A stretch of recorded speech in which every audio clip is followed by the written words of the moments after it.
Je me trouve aujourd'hui dans la Naudière, plus précisément à Repentigny, parce que je vous racontais il y a environ un mois que 2 coopératives responsables de soins à domicile pour les aînés avaient perdu leur contrat au bénéfice d'une agence privée. Bien, au comité des usagers, on a été inondés d'appels d'usagers et de proches aidants qui étaient révoltés. En l'espace d'une semaine et demie, 35 appels et courriels. Cette dame de 86 ans vit chez sa petite-fille depuis 5 ans.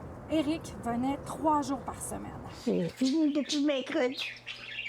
Il me lavait la tête, il donnait mon bain. Il s'occupait bien gros de moi, il donnait à manger.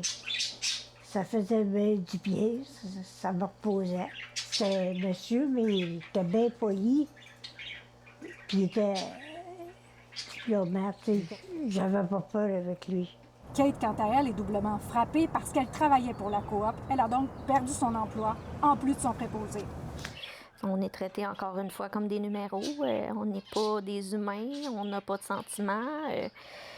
Bon, je comprends pas que quelqu'un peut penser comme ça. Là. Ça peut pas être switché en un claquement de doigts. Le comité des usagers réclame un délai de 6 mois pour permettre une meilleure transition, un nouvel appel d'offres mieux orchestré et un comité tripartite. Nous, ce qu'on demande, le comité des usagers, c'est que la transition, plutôt que d'être de 6 à 8 semaines, soit de 6 mois.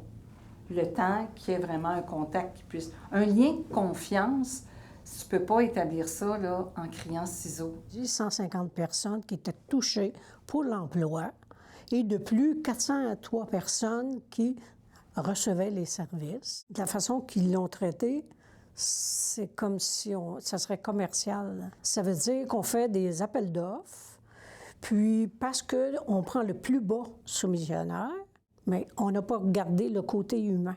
Ça a été oublié, là.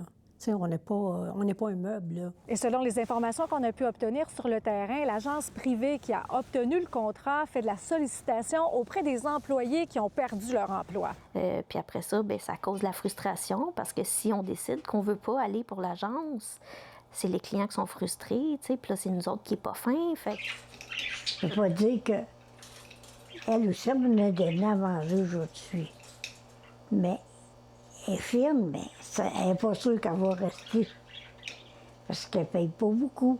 pas de kilométrage, puis pas de même salaire. Nous avons demandé des explications à l'agence en question sans réponse. Et puisqu'il faut respecter la loi sur les contrats publics, la ministre de la Santé, Sonia Bélanger, a refusé de commenter l'histoire. À Repentigny, Véronique Dubé pour Nouveau Info.